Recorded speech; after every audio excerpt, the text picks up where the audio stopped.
So hello students, I welcome you all in today's lecture. और आज का जो हमारा लेक्चर है उसमें हम लोग कुछ प्रॉब्लम्स डिस्कस करेंगे based upon the concept of instantaneous axis of rotation. तो चलिए स्टार्ट करते हैं हमारा आज का लेक्चर। तो देखिए, आप लोग देख सकते हैं पहला क्वेश्चन हमारी स्क्रीन पे है। हम पढ़ेंगे statement. 2 points P and Q diametrically opposite on a disc of radius R। एक डिस्क है जिसका रेडियस है R। यहाँ कोई 2 पॉइंट्स हमें गिवन है। लेट अस से this point is P and this one is Q, है ना। लीनियर वेलोसिटीज जो P और Q की लीनियर वेलोसिटीज है वो कितना है, V एंड 2V। P का लीनियर वेलोसिटी आप देख सकते हैं V है, Q का लीनियर वेलोसिटी आप देख सकते हैं 2V है।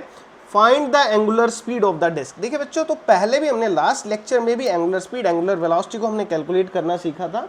बट यहाँ हम एक नया कंसेप्ट इंट्रोड्यूस करने जा रहे हैं, that is the concept of instantaneous axis of rotation. अगर हम बात करें, एक बॉडी अगर जो कि रोल कर रही है उसमें 2 तरह का मोशन होगा। अगर हम उसके सेंटर ऑफ मास को फोकस करें, सेंटर ऑफ मास पे अगर हम फोकस करें तो सेंटर ऑफ मास का जो मोशन है दैट विल बी ट्रांसलेशन। और अगर हम बॉडी के पार्टिकल्स की बात करें, उनका जो मोशन है about an axis passing through centre of mass, that is rotational. तो इस तरह के मोशन को एनालाइज करना थोड़ा सा डिफिकल्ट रहता है, तो हम लोग concept of instantaneous axis of rotation का यूज करते हैं। हम जो कंबाइंड इफेक्ट है, translation motion of centre of mass and the rotation motion of particles of the rigid body about an axis passing through the centre of mass, that is equivalent to the pure rotational motion with the same angular speed about an axis passing through the point of zero velocity. और उस point of zero velocity से जो axis pass करेगा उस axis को हम बोलते हैं इंस्टेंटेनियस एक्सिस ऑफ रोटेशन। तो चलिए स्टार्ट करते हैं। इस प्रॉब्लम को हम कैसे सॉल्व करेंगे, by using the concept of instantaneous axis of rotation. जब भी कोई ऐसा क्वेश्चन आए, जब भी आपसे ऐसा सवाल पूछा जाए, तो हम क्या करेंगे, यहाँ इस क्वेश्चन में क्या है, 2 पॉइंट्स हमारे पास basically, point P and point Q। दोनों का वेलोसिटी हमें पता है, P का वेलोसिटी है V और Q का वेलोसिटी है 2V। ठीक है भाई, और दोनों वेलोसिटीज जो है वो एक दूसरे के पैरेलल है। जब भी ऐसा सवाल हो तो हम कोई पॉइंट यहाँ S कोई ऐसा मान लेते हैं जिसके अबाउट जो बॉडी का मोशन है वो प्योर रोटेशनल होगा, और इसकी जो एंगुलर स्पीड होगी वो कितनी होगी, ओमेगा होगी। हमें नहीं पता ये S कितनी दूरी पे है P से, तो हमने मान लिया S जो है वो P से कितनी दूरी पे है, X दूरी पे है। और जब भी प्योर रोटेशनल मोशन होगा तो हम जानते हैं V is equals to R omega. ठीक है भाई।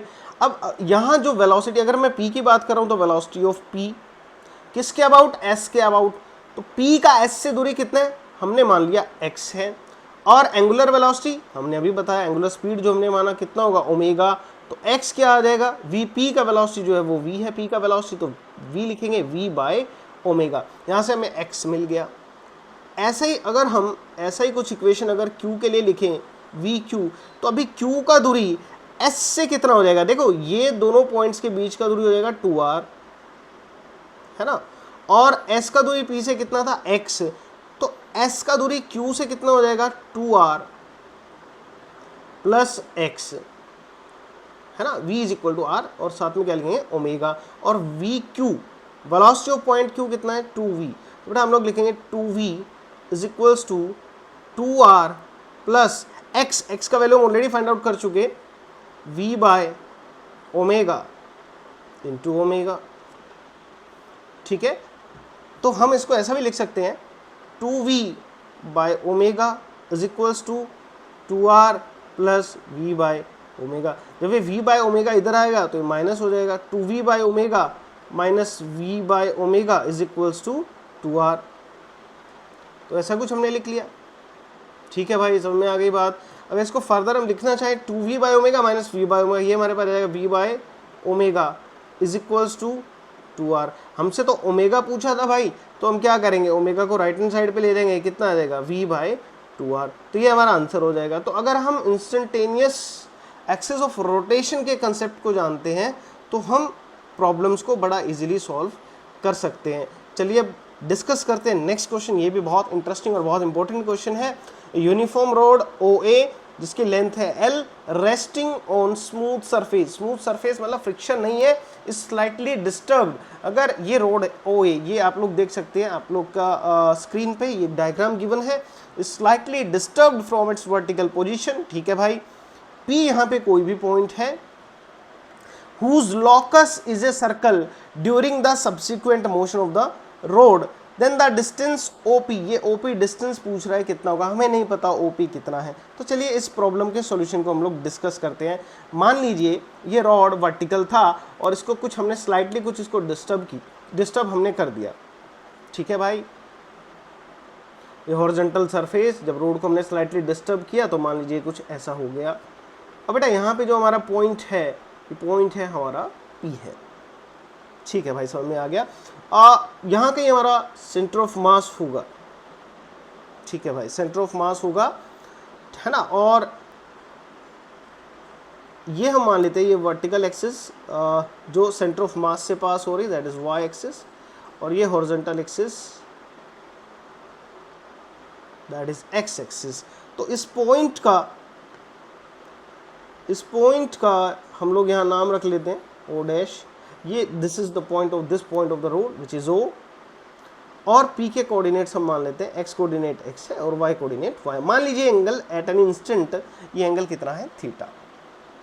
हमें OP डिस्टेंस फाइंड आउट करना है, हमें नहीं पता OP डिस्टेंस कितना है, तो हमने मान लिया वो डिस्टेंस कितना है d, तो यहाँ से हम एक परपेंडिकुलर ड्रॉ कर सकते हैं।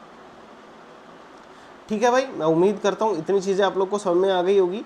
अब बेटा अगर हम ये डिस्टेंस की इधर बात करें तो ये एंगल 90 डिग्री है, ये बेस हो जाएगा, ये जो है वो हाइपोटेन्यूस हो जाएगा। Base by hypotenuse cos theta होता है, तो ये हमारे पास आ जाएगा क्या, डी कॉस थीटा।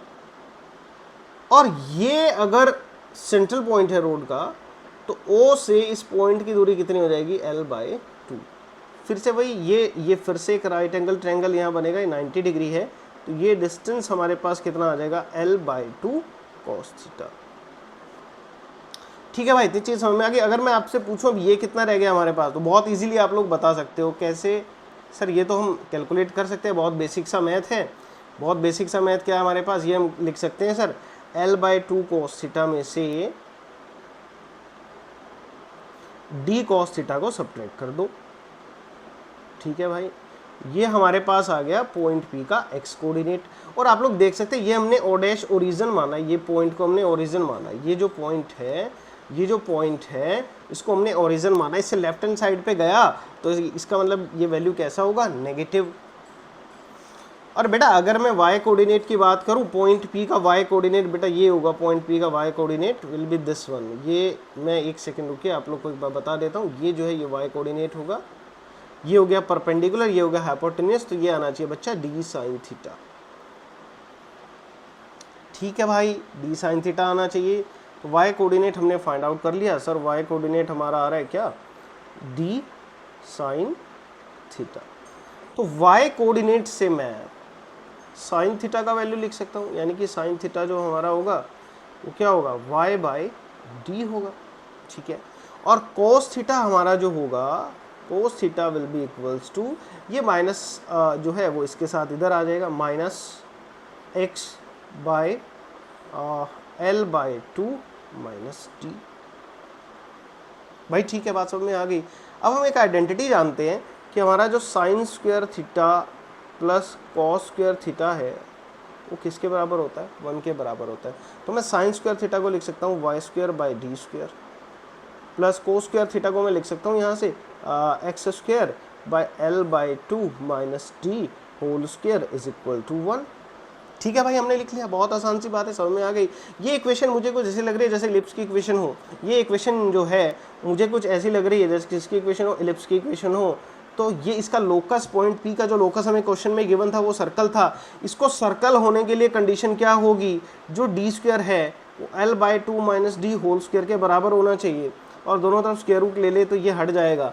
तो ये बनेगा हमारे पास d बराबर L/2 - d। तो d जब इधर आएगा तो d + d 2d हो जाएगा L/2। तो यहाँ से बेटा मुझे d मिल जाएगा कितना, L/4।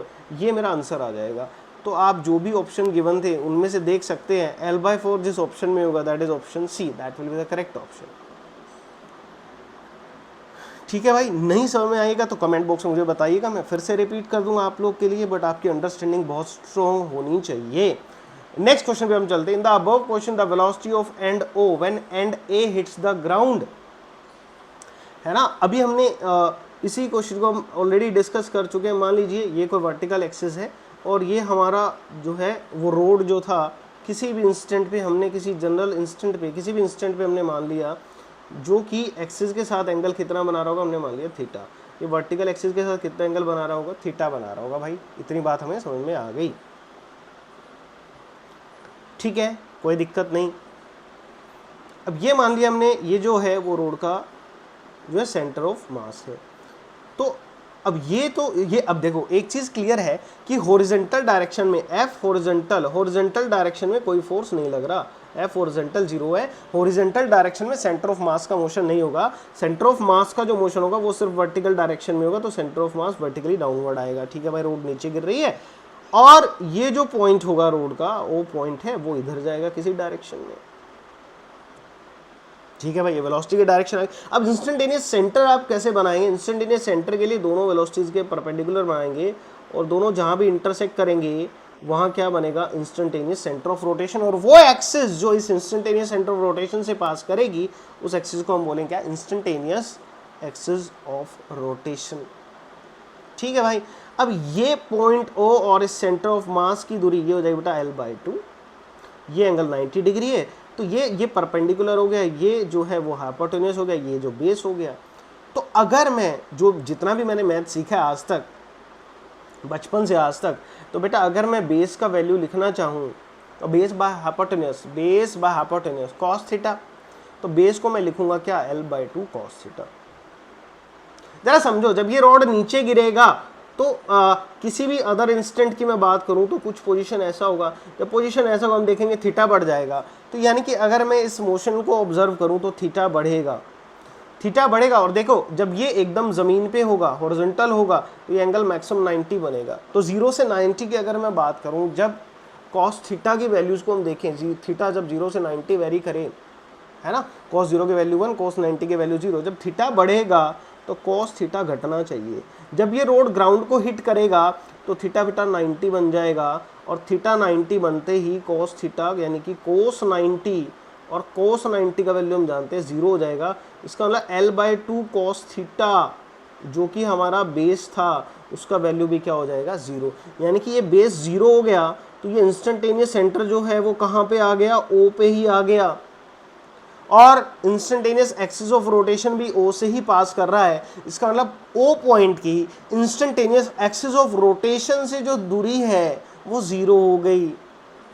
इसका मतलब O पॉइंट की वेलोसिटी कितनी हो जाएगी, 0 हो जाएगी। तो ये इसका आंसर हो जाएगा। आई होप आप सब लोग को चीज़ें समझ में आ गई होगी। तो बेटा अगर आप लोग को वीडियो अच्छी लगी हो तो वीडियो को लाइक करो, अपने फ्रेंड्स के साथ शेयर करो, है ना। अगर आपको किसी भी कंसेप्ट में कोई प्रॉब्लम आती है आप मुझे कमेंट सेक्शन में बता सकते हैं। मैं नेक्स्ट वीडियो में कोशिश करूँगा आपकी वो प्रॉब्लम तुरंत रिजोल्व हो जाए। ओके, तो आई होप कि आपने एंजॉय किया होगा। तो हंसते रहिए, मुस्कुराते रहिए, पढ़ते रहिए। मिलते हैं हम नेक्स्ट वीडियो में। Thank you.